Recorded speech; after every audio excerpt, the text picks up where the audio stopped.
She has two primary weapons. She has a knife and her staff. The knife is actually probably the worst one out of them because she does these very, very quick attacks that you can parry, but they're done so quickly that you'll more often than not get hit. Jesus Christ, her strikes are like so fast.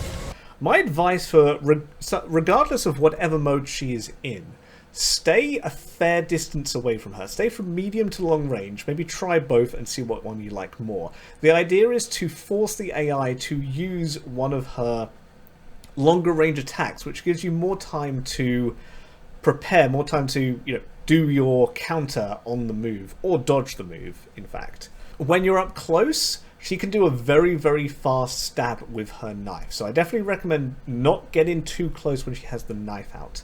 Now the idea is when she does a red move, you don't want to roll back. You just want to hit the O button to dodge, and then to do like a perfect dodge, and then come around and hit her.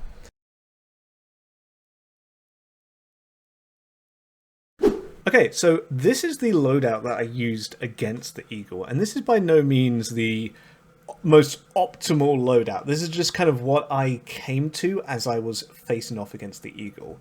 Now, as for armor, the new armor that you get within the DLC, I think is the best armor to use, at least for the purposes that I was going for. When you look at the effects of the other armors, they don't really, a lot of them don't help within a duel necessarily, right? Like, for example, the Eagle is not going to get terrified, you can't use ghost weapons in a duel, you can't do standoffs, and for lethal, a massive increase to health really doesn't do a thing.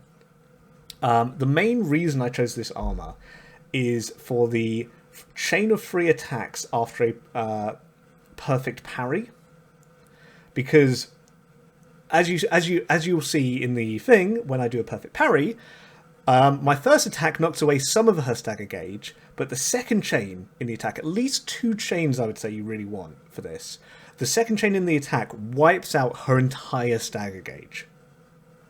And that's why this one is really good. Also, the all resolve gains increased by a massive amount is also pretty good, and the perfect parry and perfect dodge windows increased by a major amount, which is also good as well. The Eagle does majoritively attacks that are indicated as blue or as red, so there's not going to be too much reason to block normally against her. If you can just work out the timings for those attacks, this is definitely the best armor to go for. So for the gold charms here, I have Iron Will, which revives you at 50%. This is so you don't have to use an extra resolve gauge once you revive yourself, and also protects you against some of the minor attacks she does, like when she throws her kunai or does just like a little stab, which might not necessarily kill you, but would kill you if you had like basically no health. This one I think though is a little bit interchangeable. If there is something else that you prefer, you can have it on instead of this one. The must-have one I think is the parries and perfect dodges, etc. are easier to perform. This works really well with this armor, which already increases the perfect parry window, and this just increases it more and makes it easier for you to dodge her attacks or parry her attacks. Then we have free Charm of Bludgeonings, which, as you can, as you'll see later on in the video, when I do a single perfect parry, it basically wipes out her entire stagger meter. So these I think are must-haves, and then a Charm of Indari's Might, which increases your health, which doesn't really matter too much, but increases melee damage by a massive amount. This one is interchangeable with anything I think you think is good. This one is definitely not needed, but yeah, I just thought as soon as I get her stagger gauge down, you want to do as much damage to her as possible, and I thought this one was just a good one to have on. And that, you know, that is basically seemingly the best way to do this. On lethal mode, try and bait out a blue attack that you can perfect parry it, and then which will take away her entire stagger bar, and then just do damage. Partway through the fight, when you get her down about halfway, she will take you into a kind of hallucination world. Now this is probably actually the toughest part of the fight, at least it was for me, where everything is going to be slowed down, and this like difference in timing just somehow makes it more difficult. But all you need to do is just get in one good hit on her, but it is harder to tell when she's going to do a blue attack or an attack you can perfect parry or one that you need to dodge. So just stay calm, be careful, watch carefully for the attack and perfect parry or dodge as you need to. The other big issue, the thing that got me the most with this state, is that you can't revive yourself. The good thing is that after this stage, when you go into the final stage, it does autosave here, so if you die you will be put back to this last stage.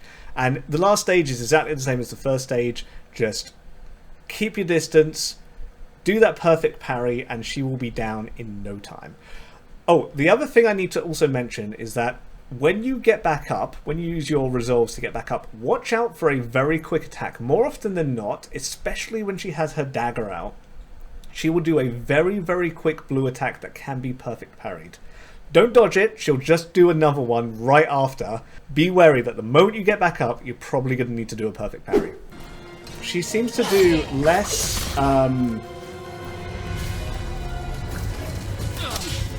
She seems to do less, like, normal attacks and more blue attacks, but then maybe that's better too. You are blinded by your petty allies.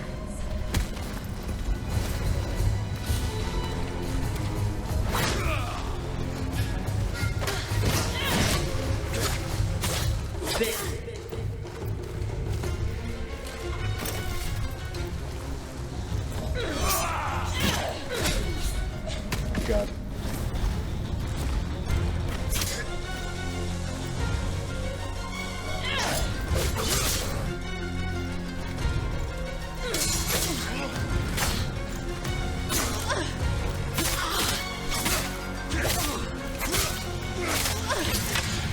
Now I bring death.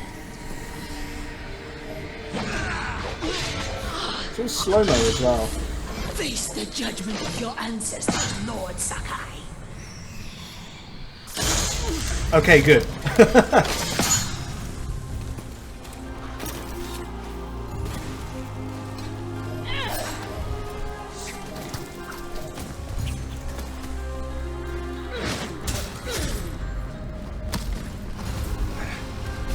Okay. Oh my god. I'm kind of actually wondering, like, what is the point of reviving on half health when I just go down instantly anyway?